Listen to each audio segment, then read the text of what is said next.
Hello, everyone. Welcome back to Play On. I'm Candace Barrett. I'm still Rob Mackay. And I think I'm Pearcey still. We're all ourselves. Happy New Year, everyone. Welcome back. And welcome to season 3. Yes. Season 3, this is true. I This know. is so exciting. The little I love podcast it. with staying power. I love it.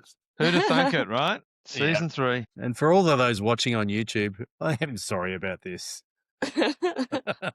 Yes, as David Like Attenborough would that. say, and this is an example of the mammal in the wild. In his roaming native the, habitat. roaming the central west of far New South Wales. It's a Look at you, little beautiful, David Attenborough. beautiful summer's morning here in Bathurst. So I got out on the bike and So nice. was actually riding with former Wallaby Marty Roebuck and his brother, the Moth.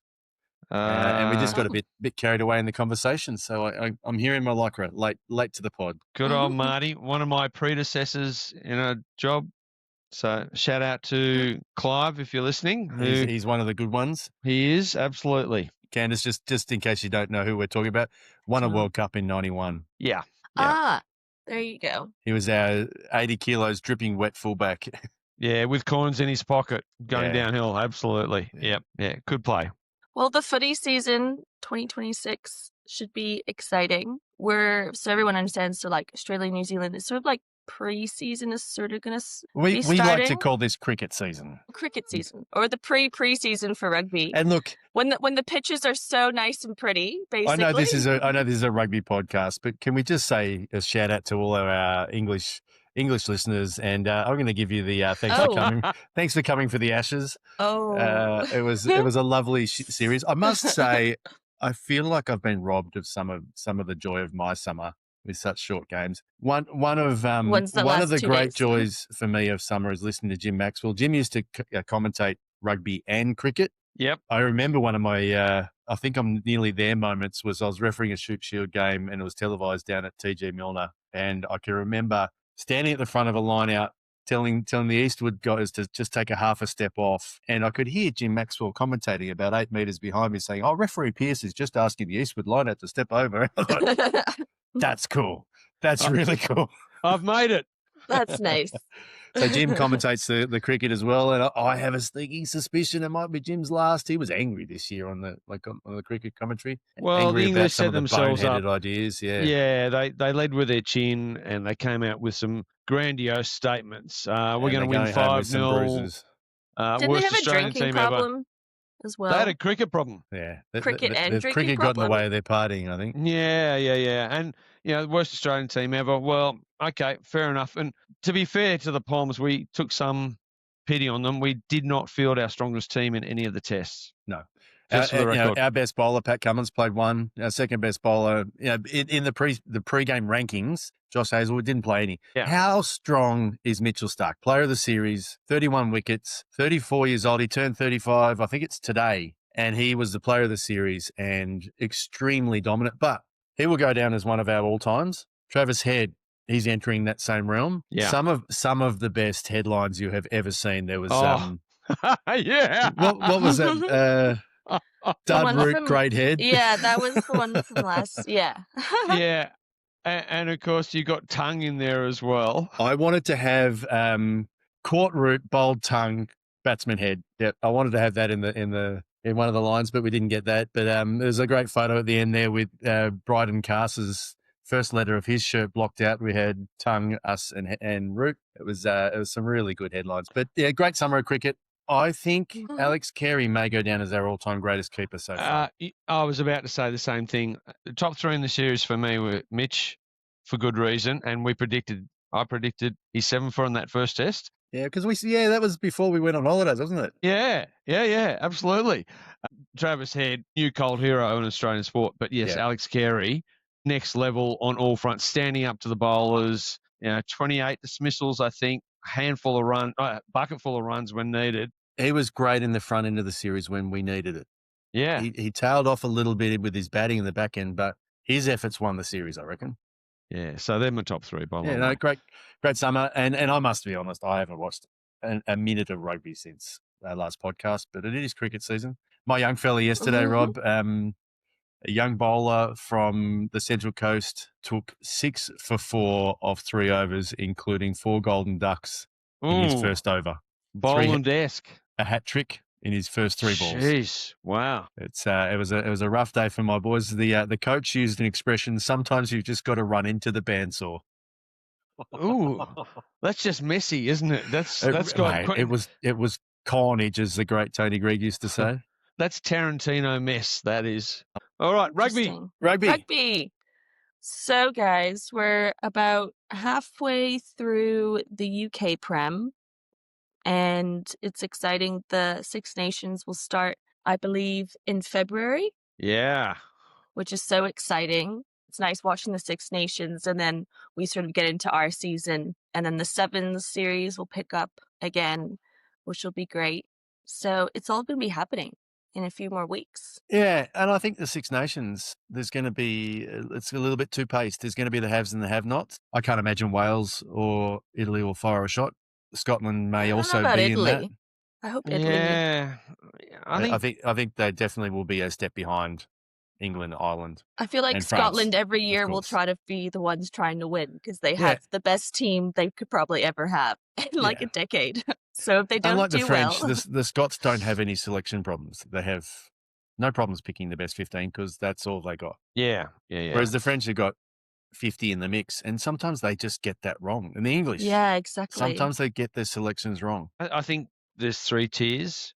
I think it's England, France at the top. Then I think you've got Ireland and Scotland in the middle, the Gaelics, and then the bottom you got Italy and Wales. I think Ireland still will fire some shots. I think you are right. There'll be a gap between them and the top 2. Yeah. They're definitely a team on the slide. Yeah, I think so. They're aging. They haven't really got good succession plans in enough positions. Their key players figure out soon. Got a year or so. And they haven't refined a squad yet. Am I right in saying the English have got their Six Nations squad announced, but the Irish don't? I don't know, but I haven't seen anything official on There's socials. a bit of a window here into the World Cup where the Irish team will not make the World Cup as is. They won't get there. No, they've got to turn. Whereas it's actually time to do that now, not before the World Cup. Yeah, and the English have got so many good players to choose from. And to your point, Pearcey, selecting the right 23 is the challenge. But the flip side to that is if you get your selection wrong, you might still be okay because of the depth. Yeah. And the French are a bit the same, particularly now that Dupont is back. Yeah, I suspect that the French will win the Six Nations.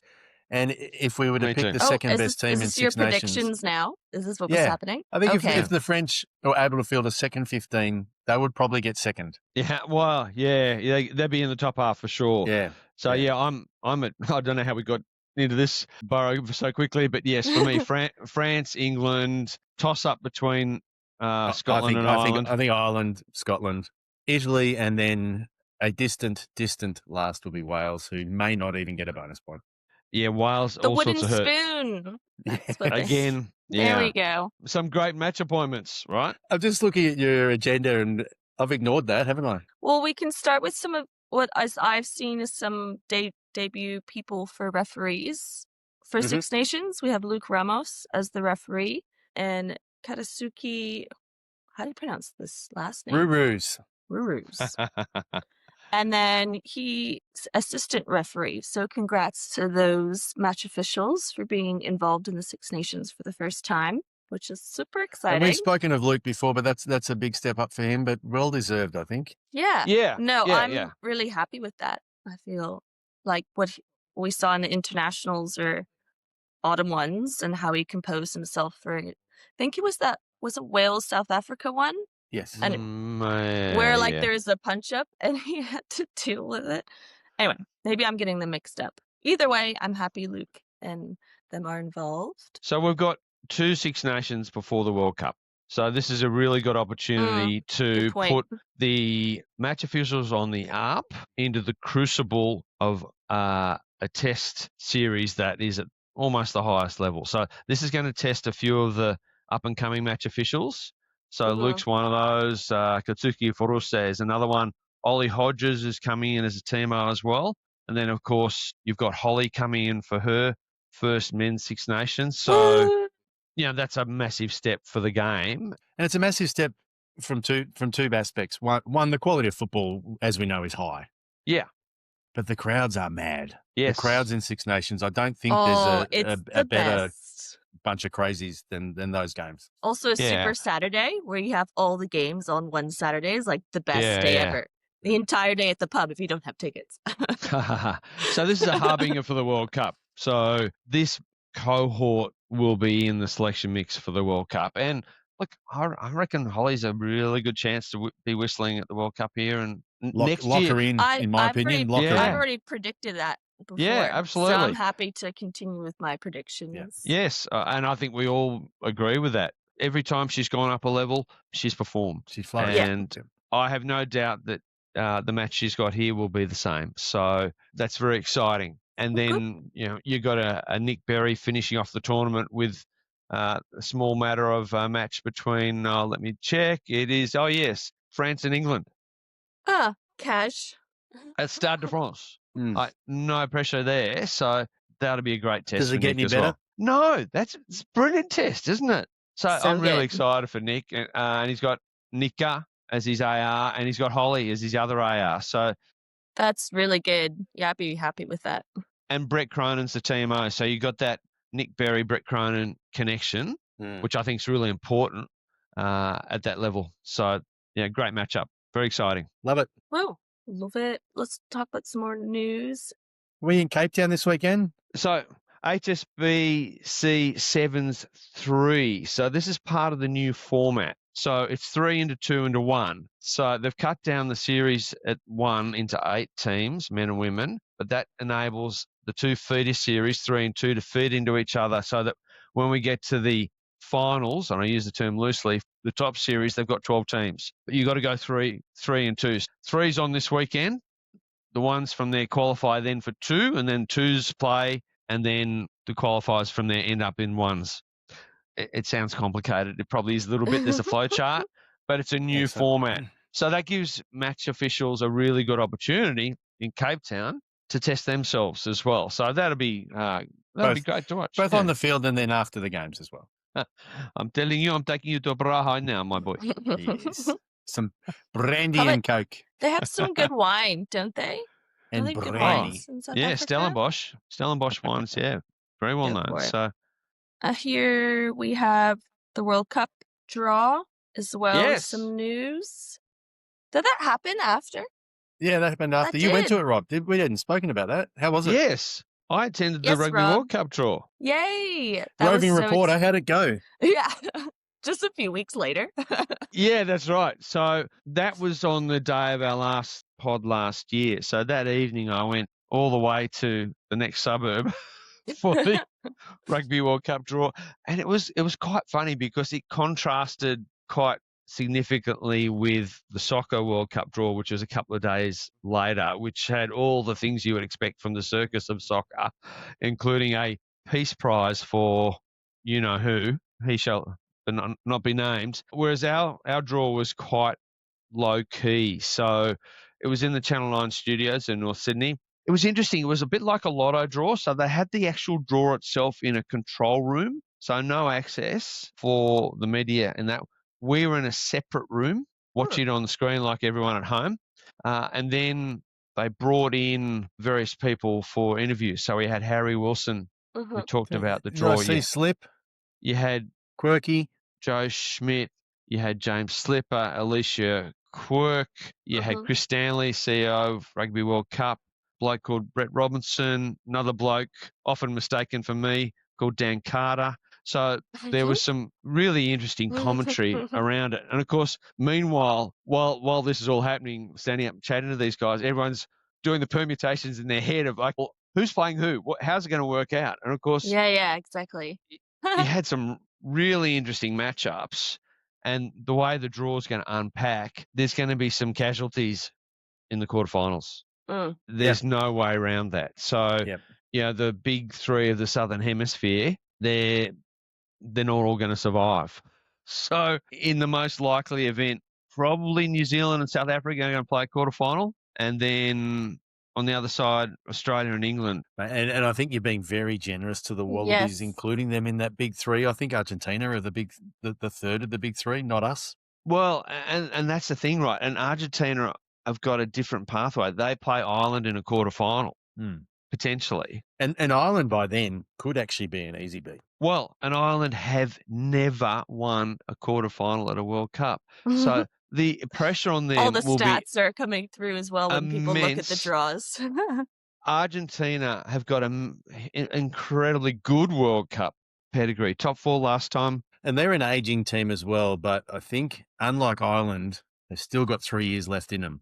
And they're bringing in some young players. Yeah, and we're they're seeing also them. playing in the UK Prem and other things. We're seeing them in the Prem. Yeah. Absolutely. And we're seeing them in sevens, and they're integrating from their sevens program quite nicely. And they've got some absolute rock stars. Their sevens are so good. Yeah, absolutely. And then the other likely quarterfinal is Fiji-France. Now that will be box office. Yeah, and I'm getting on Team Fiji. We love them. Fiji. The Flying Fijians. Oh, I can rock my jersey. I have like a 2023 Fiji jersey. Do it. Yeah. I think it's the black base with like the pink flowers. Quite like that one. So, yeah, look, there's an awful lot happening in the World Cup space, and the permutations are just nuts. And to your point, Pearcey, how the teams evolve in the 18 months between the draw and that first kickoff will be fascinating, because what we're seeing now and what we expect now may change quite significantly, particularly for the lucky losers, third place teams. There's some absolutely cracking games to decide those. So one of the pools, you've got Pool E, for example, you got France, okay? But then you got Japan, USA, and Samoa. Yes. Those are some fun games. Belter of a pool. I mean, that's Pacific nations essentially, and Japan should get through, but USA, Samoa, that's on. And we all know the Samoans are a sleeping giant who, on their day, will upset anyone. I mean, they could beat France if they had one of their days. So, and then you've got in some of the other pools. I mean, Pool D, Ireland, Scotland. I mean, we talked about that a minute ago. That always happens, doesn't it? Though I swear, like they always get matched up. They'll be really close as well. And then the other two in that pool, you got Uruguay and Portugal. I mean, that's a belter of a match too. Pool F, England and Wales. Okay, England probably clear favourites there, but Wales, Tonga, and Zimbabwe. I mean, anything could happen there. Yeah, to be honest. Particularly with what's happening in Wales. So, and that's before we even talk about who's wearing red. Correct. What colours are chosen? There's a bit of that happening as well. That'd be fun about their jerseys. I'd love to see the jersey absolutely. looks. Yeah, Wales, Tonga, like who wears what? Yeah, exactly. And we saw that in one of the Pacific Nations games. I think we had two teams that had clashing jerseys, so they both wore jerseys that didn't clash. Yeah, they were unrecognisable. Georgia, Romania in Pool B. If that hasn't got some baggage around it, I don't know what does. Yeah. There'll be some wrestling going on there. Oh, absolutely. And talk about just like on the sideline after the reps. And some low centers of gravity. Yeah. I mean, imagine refereeing that. I mean, Nick is the obvious one. Yeah. But he obviously can't. So so that's going to be challenging. So yeah, look, that would be my next question. The referee will be the only one speaking English on that pitch. Yeah. If that. I mean, you might put a Frenchman in charge of that because they referee a lot of the Georgians and Romanians in top 14. Yep. So, Pierre? Yeah. That was going to be my next thought was like, obviously these pools have been picked. And then now for the referees, do they have their own little pool and do they do it randomly for each of those games? Or is it like still selected, do you think? Very much selected. Yeah. Horses for courses. They'll predict a game. I mean, like, do they not split it and be like, oh, some referees between like A to D and then E to whatever? There'll be some geographic groupings, but that won't be a big issue this time. So yeah, they'll be matching horses for courses. So the way the referees work, from what I understand, is they will all be based in Sydney, and they will fly in and fly out to the matches. So that will make the Perth matches interesting because that's a bit of a lead there, particularly, it's October, so you're going to have a 3-hour time difference. And that's the worst flight in football. Yeah. Perth back to Sydney. Yeah. And that's going to that'll take some management and some planning because you're going to need bigger windows for those match officials. And then you've got Townsville as well, only an hour behind, but also massive climate difference. and potentially Melbourne if Melbourne gets cold. So you're going to have lots of factors at play for the teams, but also for the match officials and moving them around. So to your point, Candace, and yours, Pearcey, whether they put them in pods to manage that, I don't know. That hasn't been discussed. But it's going to be a bit of a scheduling challenge because you've got the geography, the teams, the climate, and, of course, matching neutrality, of course. Yeah. And then matching capability because, yes, you will have the big dogs on the big games for sure. Yeah. So good. Do we want to bring up the fact that there's a new law book? Yeah. I haven't seen it, but you're telling me there's some new photos? It's out. Anyone we know? Well, Jess managed to sneak in on the front cover. Yeah, nice. So bravo to her. Yay. Because I was looking through it yesterday and I was just like, why does things look... I was on the app on my phone. Was that there before? I was like questioning myself that I hadn't seen it. So maybe this is the most reason. of the changes are around cosmetic. The laws themselves haven't changed, but we've got some new diagrams. We've got some cross-reference points, and obviously some imagery. A lot of World Cup 25 imagery, which is fantastic. There's a fantastic shot at the end of a game, Tash shaking hands with the players under a rainbow. It's actually a lovely shot. So I need to see all this new imagery then.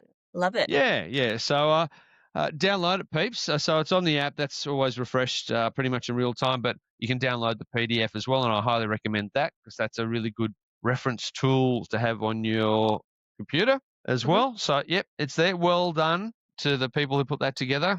Tip of the hat, Keith, and your team. Thank you. That's record speed, I reckon. And speaking of laws, there's a couple of things happening in that space. So the World Rugby Under-20 Championship in 2026 is going to trial the lower tackle height. Now, I reckon this is really interesting. Is that the one that France were doing? I don't know where this one's being hosted. I got it in my head that it might be somewhere like Italy or Georgia. Georgia, maybe. Anyway, it's a controlled environment, closed environment, tournament window. Let's see what it's like at the start of the elite game. And they're doing the under-20s for a couple of reasons. Firstly, a lot of the players at that level have now come through the lower tackle height trial. It is Georgia, yeah. They've come through the law variation trial as juniors. So they're used to tackling at that level. Yeah. So for me, I think this is where the pro game's heading. Yep. I think we're going to lower the tackle height to sternum in all rugby. Now, and it hasn't really changed the dynamic of the game as much as we all thought it might. No, it hasn't. Absolutely not. It's actually a few more offloads. I think it's you look back at better. You look back at all the hoo-ha beforehand. It really is proven not to be that big a change. So I think you're right. I think you were right. We'll roll it out of the generation, and within 3 to 5 years, it'll be standard. When you like referee Colts or some of those younger grades, like they've really nailed it. So yeah, it'd be interesting to see. Yeah, like you said, Rob, in the under-20s. Yeah, and paired with that, the World Rugby Executive Board's recommended that a lower tackle height be written into community game law as a permanent law, not an ELV. I think that's a win. I sat in on the announcement of that, and some of the data that comes out of that.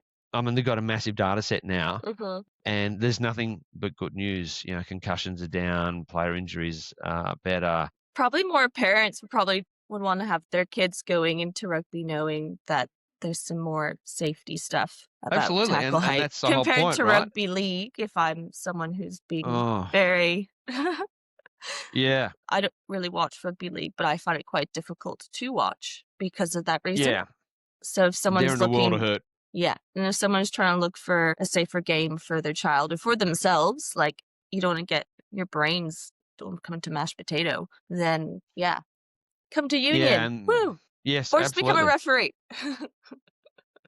Either one. So, yeah, there's a couple of really interesting moves there, and I think that augurs well for the game. So, yeah, well done. Yay. I think that's a good one.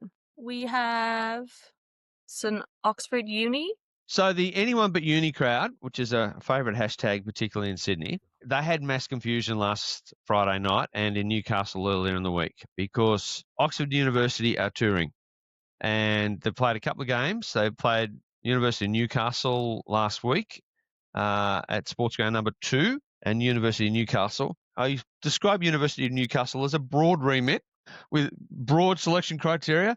They managed to knock off the Oxfordians, and then they came to Sydney on Friday night and they played at Woollahra, presumably because Uni's ground's going through its usual season glow up.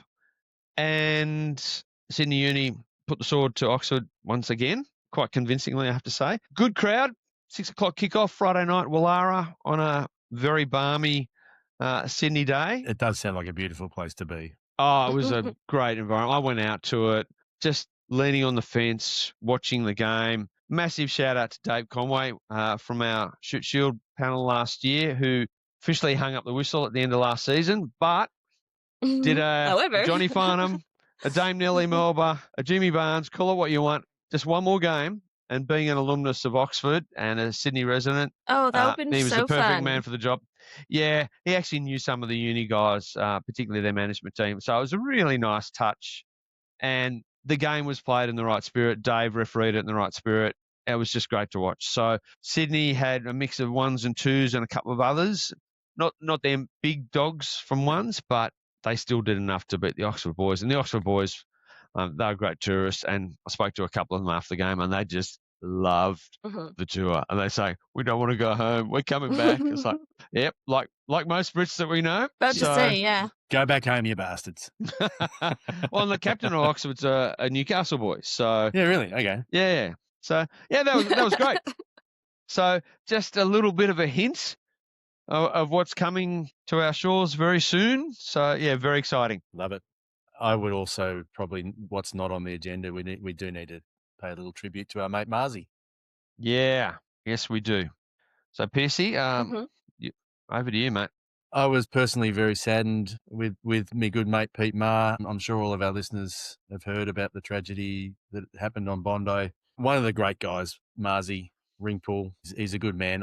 I think he ran touch for me 40 times, but just one of the real doers. Just if someone need to ref a game, run touch a game, manage a team, help out at a community tournament, Pete was there. He was always there. He was an odd dude.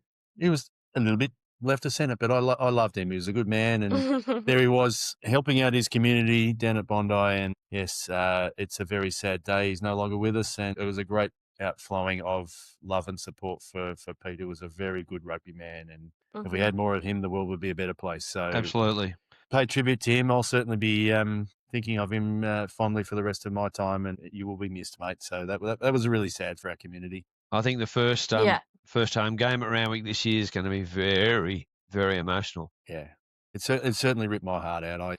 I found it in a way that I really regret finding out. Yeah, it was pretty shit. I rang Stewie and said, "Tell me it's not true." And he said, "Mate, it's true." And yeah, anyone who is still feeling it, please reach out. It's a sad thing when we lose one of our members, especially that way. So, mate, refereeing the game in the big game they play in heaven in heaven now. So good luck to you, Marzi. A measure of the man. His funeral was held at St Mary's Cathedral.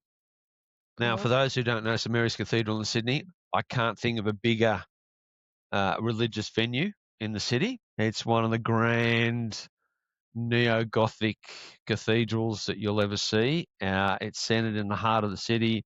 It is massive, and it was overflowing. So yeah, which is a credit to the bloke. He really did touch a lot of lives in a very meaneful way. So hats off, mate. Yep, absolutely. And also a shout out to all involved in that tragic day.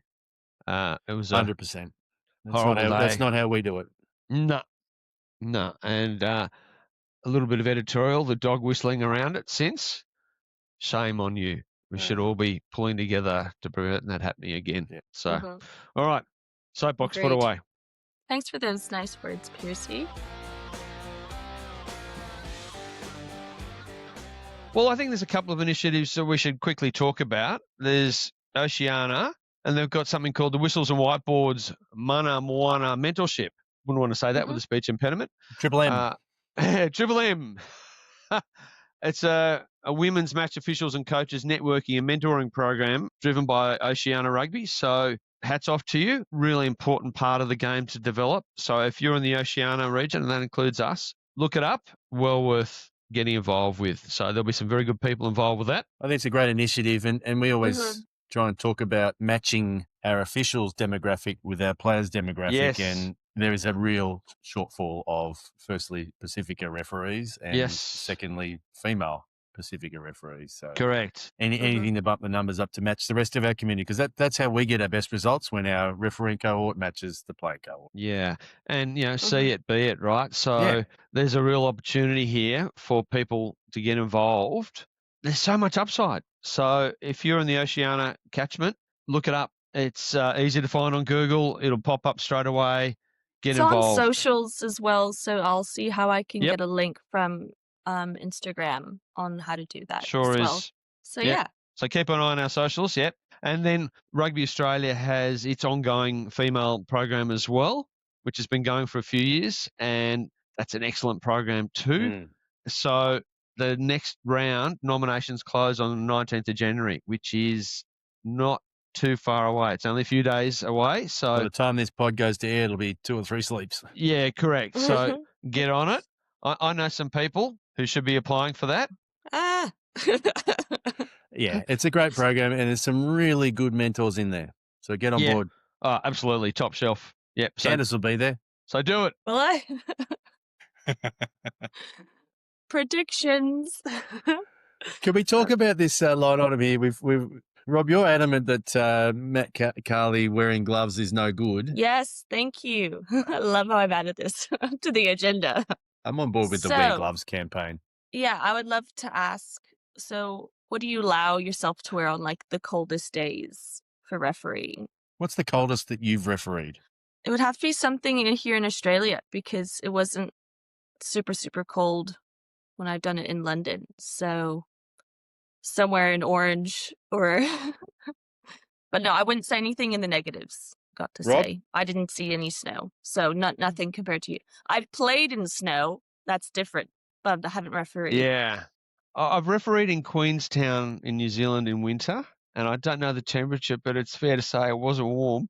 I have ref 2 Super Rugby games that hit -8. I did a night in Canberra, Brumbies v Lions. I think there was 8 spectators in the ground, and 6 of them weren't wearing shirts. It's hilarious. Had their razor nipples. And their chest painted.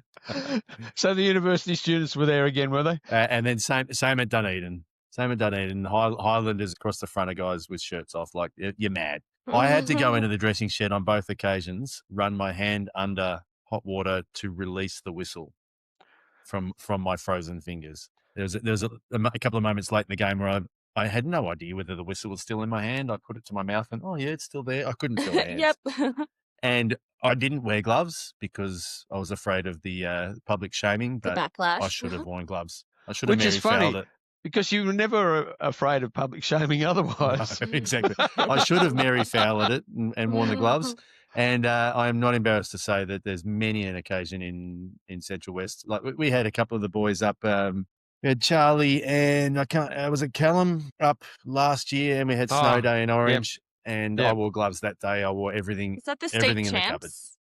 Sometimes state champs this year has also had some snow. Yeah. But no, it wasn't the state champs, but they came up and it was easily in the minuses. But you've got an example here of Luke Rogan -26 in Denver, was it? Yeah. He's still wearing shorts. Yeah, shorts, no gloves. I never had a problem with cold knees. That's you're running around. Yeah, because you have your thick socks, and then by the time you either have the shorts, there's only a minimal strip of skin. It's the dexterity of holding the whistle and using your cards that's the real problem. I can remember fumbling at Dunedin for a card to get rid of Jim. I'm sure it was Jimmy Cowan. Would have always been Jimmy Cowan. When in doubt, just bin him anyway. Yeah. If it wasn't, who was the other halfback? Aaron Smith? I think it might have been Piri Wipu. Yes. But yeah, the dexterity to blow the whistle and use your cards, you need that. Look, I get cold hands, so yeah, I'm a glove man. In fact, I've got heated gloves, would you believe now? I've worn them in the game. Well, I quite enjoyed how it happened in the match with Matthew Carley, because I think the players were taking the piss, and he was like, "I almost wore leggings." Yeah. Should we talk about this more? Say, no. Can I borrow your gloves for a minute? Yeah. I mean, that actually leads to a really good point, doesn't it? Because for years we've talked about the stodginess, so-called, of Northern Hemisphere rugby. But any viewing of the Premiership in recent weeks just absolutely puts that to rest. We're in the deep, dark depths of the UK winter, and the football is just thrilling. It's actually the gap in terms of playing style between North and South is almost negligible. And there's a couple of reasons for that. The law changes, the cross-pollination between North and South players and coaches. Yeah. And so you look at the play, some of the games have been just theatre of the highest order. Like, you can't go and get a beer even this because you past might miss something. It's been really good. Just watch the highlights of all the matches. They're great. Northampton, Exeter, Leicester, Harlequins, they're all playing footy that you want to go and watch. And it's not a surprise. They've got coaching staff, New Zealand, Australian. Yeah, but the English players and all the players that are in there, English or otherwise, they're all buying into it. So, and that, I think, is part of the reason the English team is all of a sudden on the up, because the players are playing a better type of footy. They've still got all the dark arts. They've still got the line out to maul. They've still got the scrum. They've still got massive contests at the breakdown. But the use of the ball and the creative use of the kick is making for a really high entertainment value. So, I agree. And all the players that this current generation have grown up on, they're not Martin Johnson anymore. We're not trying to emulate the heavy hitters that used to be the 10-man rugby. Rob Andrew. He's no longer the guy they want to be. They want to be Johnny Wilkinson. They want to be Marcus Smith and Finn Smith and Finn Russell and yeah, exactly. So yeah, you're right. The gap's closed. They're playing good footy now. It has, and you look at the Champions Cup results from the weekend, and I think all the South African teams lost, which is counterintuitive. Wonderful. And all the Northern Hemisphere teams won. Yeah, and this is what we wanted. So now, let's go and match them and beat them. It's all part of a cunning plan. So it's making for a really interesting rugby scenario. Six Nations will be fascinating, and then Nations Cup, and we'll talk about that another time, will be just eye-opening, I think. So, yeah, very exciting. Has anyone watched any of the UK Prem? Nope. Yeah, I've seen bits of it. Yeah, absolutely. Okay. I quite liked Christophe's management of the two second rowers that had a bit of heat with each other. I quite liked how he dealt with that. Both gave them yellow cards, give them their time to stay on the sideline, give them a little thought. And then there was a really bad sort of head-to-head also in his match, but he was really, I think the way he was a bit more sympathetic to one of the players who was giving the red card to, clearly had a very bloody nose from hitting his head on someone else's. But that's where, I don't know, just the way of you go about it, hand on the shoulder, listen, mate, it looks like this. I'm going to have to send you off. But also, you clearly need to get looked after as well. But yeah, I thought it was dealt very nicely. But a really good example of why the 20-minute red card has a place in the game, because whilst it was foul play and it wasn't great, it was just one of those dynamic moments where the player gets it wrong. No egregious behaviour, but it deserves a sanction because it's unsafe. So 20-minute red, we don't see that player again. So I think that's a win for the game. I agree, because the game is supposed to be 15 on 15. That's what we want to see. And that's the delicate balance, isn't it, Pearcey, that everyone's got a slightly different location for that balance. Yeah, he had some empathy for the guy because he's just buggered it up. Yeah, pretty much. And he's got he's got to get rid of him because we can't have that because it's dangerous. Yeah. So, Bye. Well played. And there's an interesting one from Carl Dixon where a player from a purple team just sliding in. And keep in mind, another player was trying to make a try, also sort of diving in, and a player just slid in and sort of stopped him from making a try. And so from after review, it's one of those ones where he was never on his feet to make the tackle, and it was deemed so dangerous, aka yellow card for that player and a penalty try. So that was a very interesting one to review and see, because it goes back to you have to be on your feet to make a tackle.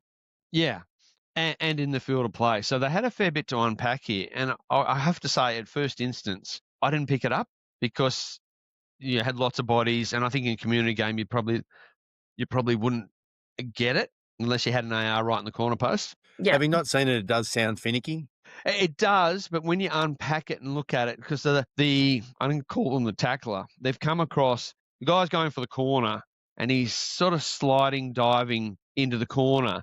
So the tackler's come across, and like a soccer tackle, he sort of slid along the ground, leading with his feet, but that's not the issue. And he's sliding along the ground in the field of play, and in so doing, the guy in possession can't ground the ball. Mm-hmm. So they've gone, oh, well, yeah, held up, no try. And then they're going, oh, hang on a minute. We've got an issue here. And they unpacked it. They got to the right decision. It's not necessarily an obvious decision, but it's the right decision. Mm-hmm. But because it's very clearly in the law book, you have to be on your feet. It's a game played. Rugby is a game played on their feet. If not, we'd all just be sliding around. It's not really. Well, that's right. And the tackling player probably felt a bit hard done, but I sort of get it because they were just desperate. They didn't do anything. Just doing anything to stop the try. Well, they were just trying to get there, right? Yeah. So, again, lots of dynamic movement. Yeah, there's an argument there. Well, how am I supposed to stop him? Sometimes you can't. Yeah, that's right. Sometimes you can't. Exactly. So be faster? Yeah, yeah. Well, yeah. Don't let them get there in the first place. That's the answer to that question. I went back to look. I watched this match in full at the time. I went back to look at it recently, and Stan have just got the highlights on. They haven't got the full games. After a few weeks, they only show highlights of the UK Prem. You have to either watch the full straight away after the weekend. If not, they just move it. I don't know why. Must be a weird storage. Should they buy some more data warehouse? Yeah, but say. I've actually asked Stan the question, and I've had tumbleweed in response. So I'm going to put it out there again. Stan, surely we can just keep them up because they're worth watching. And if there's a quiet rugby week, I'll go back and watch an old one I've missed, and they're not there. That's not good. We're trying to grow the game. Keep them up there. Yeah, exactly. That's my second editorial for today. Love it. Next, on to golden whistles or whistle. If you guys, I chose two. Plural. Let's do plural. Yeah. So I'm going with friend of the pod. So we chose Maggie Cogger-Orr, who got a New Zealand Rugby Referee of the Year award, which is so exciting. So yay! Go Maggie! To Maggie. Yeah. Well earned. And I'm Absolutely. assuming this is the first time a female referee has won that award. This is also an interesting fact Pearcey. that I have not looked into, but from memory... I'd be surprised if it wasn't, but good on you, Maggie. You deserve it, and good on New Zealand.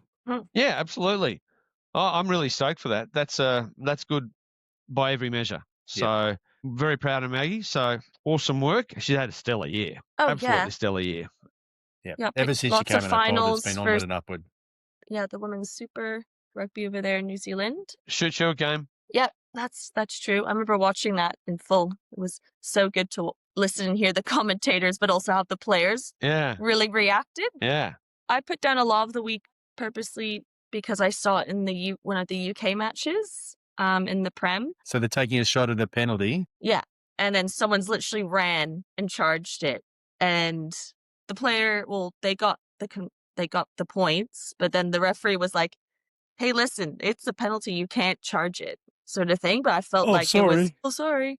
But then it was sort of made me think that they were already so close anyway to make the penalty kick that I was thinking in my head, I was like, there's no further you can go in terms of meters. You just, let's say he were to miss it, would he just stay in the same spot because he's already so close and then try another kick, but then control that player? I was so confused. I was like, why is he running and flailing his arms? And we use that as a little bit of downtime, don't we? To just catch our thoughts in a game. And if you're not switched on and they start charging, you also will distract the kicker if you say, no, wait. Yeah. Yeah. So that's for everyone is Law 20.15. So yeah, there you go. 20.15 is my Law of the Week based off the UK Prem. I have a few other that I started looking at more kicking laws, and then I got really confused on one of them. 20.17 was very confusing. What is that one? If the opposing team charge fairly and prevent the free kick being taken, the kick is disallowed. play restarts with a scrum at the mark with the opposing team throwing in. We saw that in a test last year, didn't we? Yeah, that's free kick, not a penalty. Yeah, so yeah. One of the Aussies started his approach. Who was it? Was that your redhead? Yeah, it was. It was, yeah. Because that's where I was just like, was that always in there? But then... Yeah, it always has been in there. Oh, okay. That one's a smoky that most people don't know. Yeah. So, and it's amazing how Tane has grown up in the game and doesn't know it. I think it was just a brain fart. I don't think he was aware of it. It looked like, what's going on? I think he was in two minds, and because he's in two minds, he started to move, then changed his mind, and Juan Pablo Montoya went, "Thank you very much. I'm off." Wrong Montoya. Juan Pablo Montoya is the F1. But that resulted in a Montoya. try? Yes.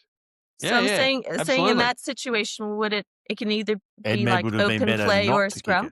Yeah. And get a scrum, yeah. Well, he got charged down. That's the slight nuance in that, as opposed to not completing it fully. So, yeah. Okay. Julian Montoya, not Juan Pablo. Julian Montoya. Yes, my mistake. Getting my South American Montoyas muddled up and sports. So, big coming up. So, game management guidelines to be talked about shortly. Hints of a couple of variations, possibly in Super Rugby Pacific. So, watch this space. I think we've locked ours in Central West on 1st of March. The GMGs have been soft released, so we can talk about them probably next time. Let's have a look at them. Yeah, absolutely. So, back into it. So, by this time next week, we'll have had some 7s, 3s. We'll be getting closer to trials. It's all starting to happen. I'm still going to be watching a lot of cricket. There's only a Big Bash left, isn't there? My boy's playing a tournament this week up in Orange. True that. Well, in fact, tonight he's got the Country v City Invitational T20 game in Wade Park, Orange. Did you know the Springboks played at Wade Park, Orange in '93? Played a New South Wales country team. Ooh. Oh, wow. Yeah. That would have been fun. There's a rare tidbit.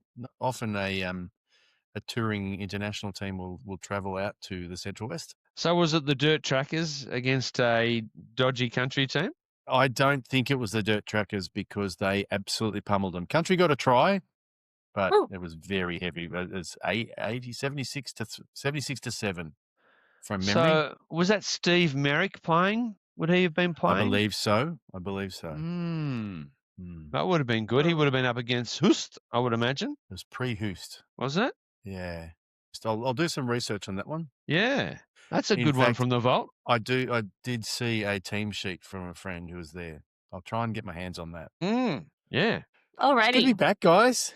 Big year ahead, and thank you all for listening. Tune in next week. Don't forget, we're on YouTube now, so you get to watch us as well. Yeah. Isn't that so exciting? And once again, you can see whatever lycra or weird T-shirts the guys wear. Hard yak. Hard yak from Ladakh. Excellent.